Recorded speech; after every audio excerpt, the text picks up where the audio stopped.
পার্বত্য অঞ্চলে, চট্টগ্রাম পার্বত্য অঞ্চলে বিশেষ করে খাগড়াছড়িতে যে উত্তেজনা সৃষ্টি হয়েছে, এটার পেছনে ইন্ধন ছাড়া কখনো এগুলো হয় না। মাঝে মাঝে এটা হয় বাংলাদেশে।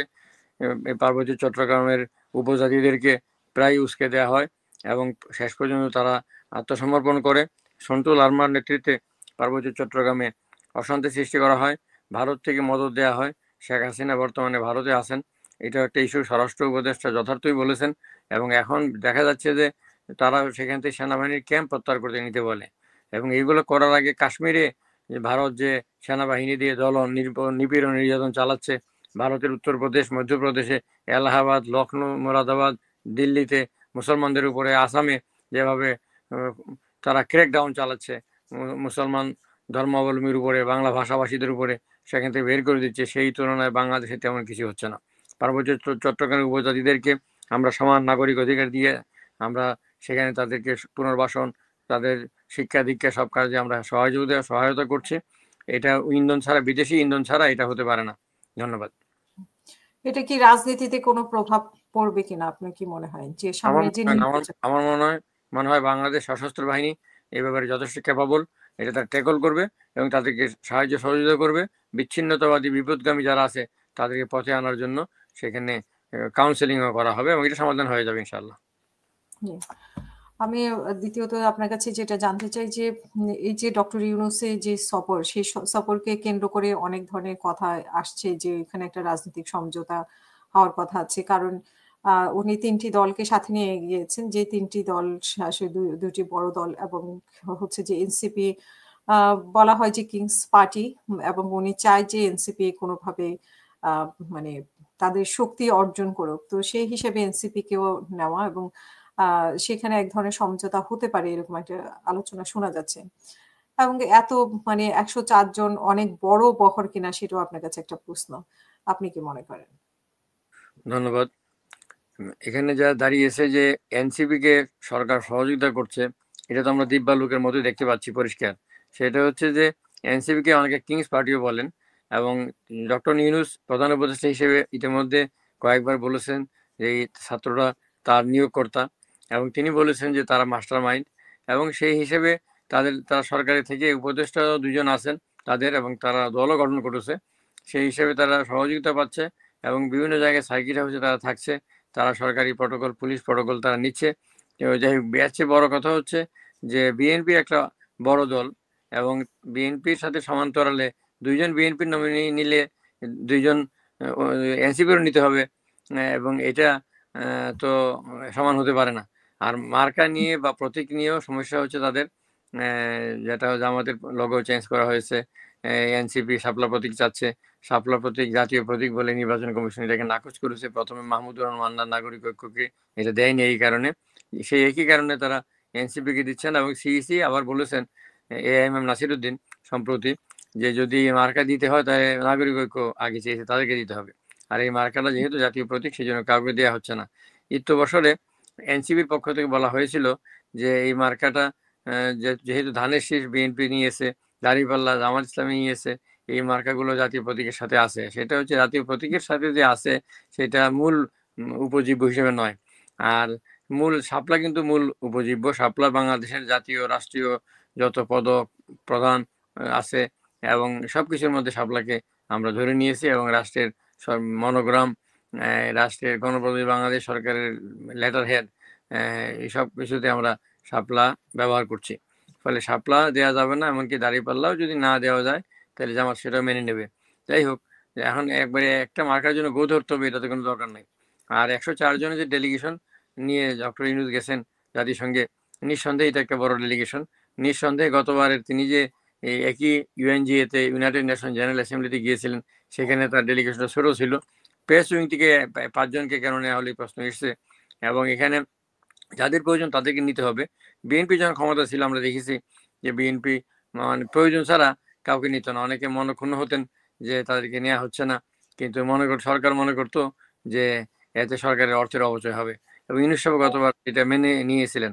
কিন্তু এইবার যেটা দেখা যাচ্ছে, শেখ হাসিনা গত 15.5 বছর ক্ষমতা থাকা অবস্থায় লট বর নিয়ে, দল বল নিয়ে, বিমান, পুরো বিমান, সরকারের বিমান নিয়ে ইচ্ছা মতো তিনি চলে যেতেন, অর্থের অপচয় করতেন, সেদিকে তার কোনো বালাই ছিল না।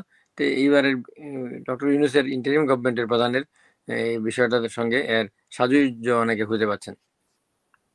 জি। তো সেখানে নির্বাচনে কোনো সমঝোতা হওয়ার কোনো আছে কিনা? আর ১০ দিনের জন্য কেন গিয়েছেন সেটা ১০ দিনে কি আসলে প্রয়োজনীয়তা আছে কিনা সেখানে থাকার?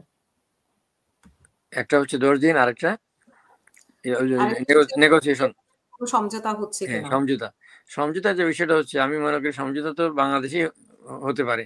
বাংলাদেশেই হতে হবে। আর এখানে যাদেরকে নিয়ে গেছেন তাদেরকে নিয়ে সমঝোতা হবে না। কারণ এখানে দলগুলোর নাম্বার 1 নাই। এবং নাম্বার 1 থাকতে হবে আলোচনার মধ্যে। এবং এটাও হ্যাঁ, কথা প্রসঙ্গে সময়ের ফাঁকে একটা আনঅফিসিয়াল একটা আলোচনা সূত্রপাত করা যেতে পারে। এটাকে বিগিনিং হিসেবে বলা যেতে পারে। নিশ্চয়ই মানে আলোচনা কোনো অফ দ্য টেবল কোনো আলোচনা তারা করে থাকতে পারেন, যে বর্তমানে যে নির্বাচনটা হচ্ছে সেই নির্বাচন আওয়ামী লীগ নেই, এবং যেহেতু একটা একচেটিয়া ভাবে ভোট হবে, সেই কারণে এই ভোটটা কিছু সিট যদি বন্টন করে ফেলা যায় অলিখিতভাবে, বন্টন বলতে গেলে যে সেখানে এই দলকে সিট দেওয়া হলো, মানে অন্যরা ইলেকশন করতে পারবে, কন্টেস্ট করতে পারবে, শুধুমাত্র বড় দলগুলো সেখানে ছাড় দিতে হবে। এটা হচ্ছে আমি তুমি ডামি যে নির্বাচনের প্রক্রিয়া শেখ হাসিনা করেছিলেন, এটার সঙ্গে হুবহু মিলবে না। কারণ কথা হচ্ছে যে এখানে যে আসন যদি বিএনপি, জামাত, এনসিপি যদি আসনগুলো কয়েকটা কিছু আসন বন্টন করে নেয়, এরপর অন্য পার্টিগুলো তো আছে, সেই পার্টিগুলো ইলেকশন করবে, ইলেকশন হবে, স্বতন্ত্রও থাকবে। তো সেই ক্ষেত্রে অন্তত একটা জিনিস করে ফেলা, যে একটা ওয়ার্ড অথবা ইভেন যে কন্টেস্টের ব্যাপার আছে, সেখান থেকে একটু সুষমভাবে এগিয়ে আসা। যেমন বিএনপি যে সিটগুলো পাবে একটা গভর্নমেন্ট ফর্ম করার জন্য, যে সিট তার চেয়ে বেশি সিট পেলো, আর কিছু সিট জামাত পেলো, এবং কিছু সিট এনসিপি পেলো। তা না হলে এনসিপি পক্ষে সিট পাওয়াটা কঠিন হয়ে যাবে। সেই ক্ষেত্রে বিরোধী দল সরকারি দল নির্ধারিত হলো। এখন যেটা হচ্ছে যে এনসিপির পক্ষ থেকে, জামাতের পক্ষ থেকে যে জাতীয় পার্টি নিষিদ্ধকরণের দাবি তারা করেছিল, এবং এরকম আরো কিছু দাবি করেছিল, তারা এটা বুঝতে পেরেছে এটা করা সম্ভব না। অনেক কিছু করা যেত যদি প্রথমে যখন অভ্যুত্থান সংগঠিত হয়েছিল সেই সময় চাইলে রাষ্ট্রপতি পরিবর্তন, সংবিধান পরিবর্তন, বিভিন্ন পার্টিকে নিষিদ্ধকরণ। আর নিষিদ্ধ করতে গেলে সালাউদ্দিন আহমেদ, বিএনপির স্ট্যান্ডিং কমিটি মেম্বার, যথার্থই বলেছেন যে ২৮টা দল গত নির্বাচনে অংশ নিয়েছে। ২৮টা দলের মধ্যে ১৪টা দলের, জাতীয় পার্টি সহ ১৪ দলের রাজনীতি নিষিদ্ধকরণের দাবি জানানো হচ্ছে। ১৪ দল কেন? ২৮টা দলের মধ্যে চরমুনাইর পীরের যে ইসলামী আন্দোলন, জাকের পার্টি, তারা কিন্তু সব নির্বাচনে অংশ নিয়েছে। কোনো নির্বাচন তারা বর্জন বয়কট করেনি, স্থানীয় হোক জাতীয় হোক। তো ফলে তাদেরকে বয়কট করতে বলা হচ্ছে না, তাদেরকে নিয়ে জোট করা হচ্ছে। আর জাতীয় পার্টি ব্যান করা যাচ্ছে। জাতীয় পার্টি তো ১৪ নির্বাচনে যেতে চায়নি। জেনারেল এরশাদ সিএমএইচে নিয়ে, তাকে মেরে সিএমএইচে নিয়ে জোর করে নির্বাচন আনার চেষ্টা করা হয়েছিল, তারপরেও তাকে আনতে পারা যায়নি, তিনি উইথড্র করেছিলেন। এবং রওশন এরশাদের নেতৃত্বে জাতীয় পার্টির আরেকটা গ্রুপ সেই নির্বাচনে চলে গিয়েছিল, আনিস আল মাহমুদ সহ। এবং সেইখানে তারা চলে যাওয়ার কারণে শেষ পর্যন্ত এরশাদ সাহেবের নমিনেশন উইথড্র করার পরেও সেটাকে বহাল রাখা হয়েছিল। জিএম কাদের উইথড্র করেছিলেন, তারটা উইথড্রই রাখা হয়েছিল। তো সেইভাবে তাদেরকে নেওয়া হয়েছিল। এবং 18 নির্বাচনে তো বিএনপি, জামাত সহ সব দল অংশ নিয়েছে এই শেখ হাসিনার এই 15.5 বছর আমলে। তো এটা একটা বিদঘুটে অবস্থা।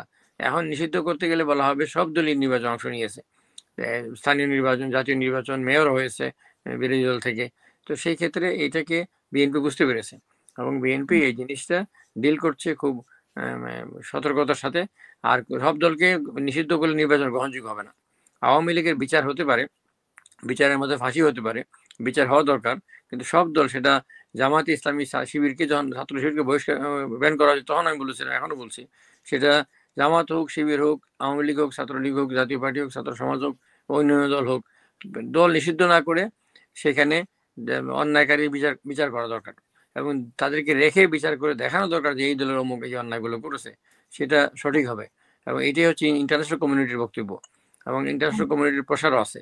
গণতন্ত্র বললে ফ্যাসিবাদ আওয়ামী লীগ করেছিল, আবারও যদি ফ্যাসিবাদ কায়েম করা হয় তাহলে তো একই অবস্থায় হবে। এখানে কাউকে পক্ষ অবলম্বনের জন্য কথাগুলো বলছে না।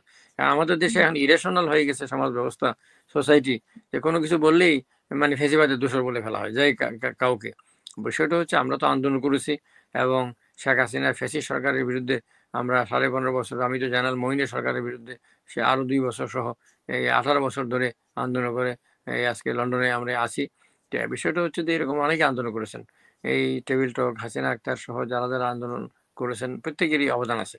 এখন শুধুমাত্র কিছু লোককে এটাকে স্বীকৃতি দেওয়া, বাকিদেরকে অস্বীকার করা, এবং যাদের অবদান যারা মূল করলো পাবলিক ওপিনিয়ন এগুলোকে এড়িয়ে যাওয়া, এগুলো তো হচ্ছে। এবং এগুলো তো মব জাস্টিসের মতোই, মব জাস্টিস করে বিভিন্ন জায়গায় যা তা ইচ্ছা করা হচ্ছে। এগুলা বিপ্লব বা অভ্যুত্থানের নামে প্রথম দিন করলে ঠিক আছে, আমি আগে যেটা বলেছিলাম, কিন্তু এখন হঠাৎ করে 1 বছর পরে, 1.5 বছর পরে, 6 মাস পরে, 8 মাস পরে নতুন নতুন ইস্যু এনে খাড়া করা হচ্ছে। এতে করে জাতীয় অস্তিত্ব বিপন্ন হয়। এখন যারা সরকার আছে, সরকারের থেকেও সরকারের বিরুদ্ধাচরণ এগুলো চলে না। বিরোধী দল থাকলে এটা করা যায়। যেটা হচ্ছে বাংলাদেশের সেনাবাহিনী ম্যাজিস্ট্রেসি পাওয়ার নিয়ে ক্ষমতা আছে, এবং একটা কেয়ারটেকার গভর্নমেন্টের রায়ের জন্য সুপ্রিম কোর্ট যে কোনো সময় রায় দেবে অপেক্ষমান রাখা হয়েছে, এবং এরপরে যে কোনো পরিস্থিতি সৃষ্টি হতে পারে। সেনাবাহিনী এবং সরকার, জনগণ, ইন্টারন্যাশনাল কমিউনিটি সবগুলো এখন একটা স্টেক নিয়ে সবাই যার যার অবস্থানে আছে। ধন্যবাদ। মানে তত্ত্বাবধায়ক সরকারের রায়টা যদি হয় তাহলে তো পরিস্থিতি পরিবর্তন হয়ে যাবে, এই সরকার তো আর থাকতে পারবে না, তাই তো? হ্যাঁ, এবং এটা হওয়ার সম্ভাবনা আছে। এই অক্টোবরের 21 তারিখ সম্ভবত, এই মাসেই যে সুপ্রিম কোর্ট রায় দিবে, সেই রায় তত্ত্বাবধায়ক সরকার, নির্দলীয় তত্ত্বাবধায়ক সরকার ব্যবস্থা প্রবর্তন হয়ে যাওয়ার কথা। রায় তো এটাই হওয়ার কথা, এর আগে আরেকটা রায় ইতিমধ্যে হয়ে আছে, এবং এই রায়টা হলে দুইটা রায় একসঙ্গে সিনক্রোনাইজ হবে। সেই কারণে তখন তত্ত্বাবধায়ক সরকার ব্যবস্থা পুনঃপ্রতিষ্ঠিত হয়ে গেলে সংবিধানে যে তত্ত্বাবধায়ক সরকার ব্যবস্থা ছিল, যারা বিলুপ্ত করা হয়েছে 2011 সালে, এই বিলুপ্ত তত্ত্বাবধায়ক সরকার ব্যবস্থা, যারা সংবিধানের ত্রয়োদশ সংশোধনী অনুযায়ী 1996 সালে যে 26শে মার্চ যে তত্ত্বাবধায়ক সরকার ব্যবস্থা প্রতিষ্ঠিত করা হয়েছিল, যে তত্ত্বাবধায়ক সরকার ব্যবস্থার অধীনে 1996, 2001 সালে নির্বাচন অনুষ্ঠিত হয়েছে, এবং 2007 সালের 22শে জানুয়ারি আমরা যে নির্বাচন করতে চেয়েছিলাম, পরবর্তীতে 29 ডিসেম্বর 2008 যে নির্বাচনটা হয়েছিল, এগুলো তত্ত্বাবধায়ক সরকারের অধীনেই হয়েছিল। সেই তত্ত্বাবধায়ক সরকারের ভুল ত্রুটি থাকতে পারে, কিন্তু এখন যেটা তত্ত্বাবধায়ক সরকার তুলে ফেলা হলো, তোলার পর যে নির্বাচনগুলো, 3টা নির্বাচন হলো, 2014, 2018 এবং 2024, এবং এখন যারা দাঁড়াচ্ছে যে নতুন নির্বাচনটা নির্দলীয় তত্ত্বাবধায়ক সরকার অধীনে হবে সুপ্রিম কোর্টের রায়ের ভিত্তিতে হলে, এখন তো বর্তমানে ইন্টারিম গভর্নমেন্ট আছে, তো ইন্টারিম গভর্নমেন্ট অটোমেটিক্যালি বিলুপ্ত হওয়ার একটা অবস্থা সৃষ্টি হলে ইমিডিয়েট ফার্স্ট চিফ জাস্টিস যিনি হবেন, তিনি সংবিধানের ত্রয়োদশ সংশোধনী অনুযায়ী যেটা বিলুপ্ত আছে, যেটা পুনর্বহাল হবে, এবং সেটাতে এই প্রধান বিচারপতি যিনি ইমিডিয়েট ফার্স্ট চিফ জাস্টিস, সর্বশেষ বিদায় গ্রহণকারী, অবসর গ্রহণকারী প্রধান বিচারপতি এর দায়িত্ব নেবেন। তো ডিসেম্বরে বর্তমান প্রধান বিচারপতি সৈয়দ রিফাত আহমেদ অবসরে যাচ্ছেন, রিটায়ারমেন্টে যাচ্ছেন।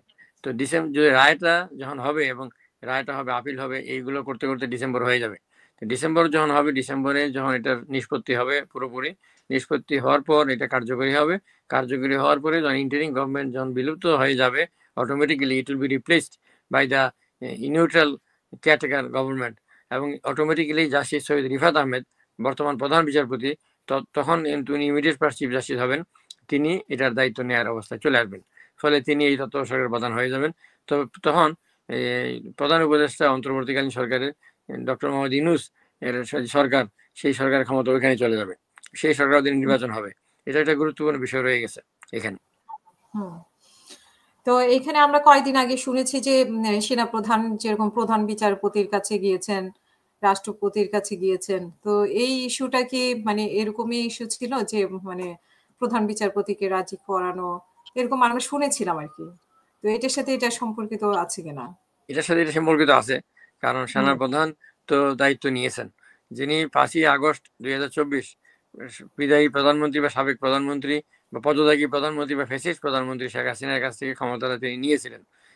তিনি সেই ক্ষমতাটা জাতির উদ্দেশ্যে ভাষণ দিয়ে তিনি প্রথম ব্যক্তি সরকারিভাবে, অফিসিয়ালি, আনুষ্ঠানিকভাবে জাতিকে এবং বিশ্ববাসীকে জানান দিয়েছিলেন যে প্রধানমন্ত্রী শেখ হাসিনা পদত্যাগ করেছেন। এবং পরবর্তীতে কথা এসছে যে শেখ হাসিনা পদত্যাগ করেননি, কিন্তু দেশ ত্যাগ তো করেছেন। দেশ ত্যাগ করলে পদত্যাগ এটার মধ্যে ইনক্লুডেড হয়ে যায়।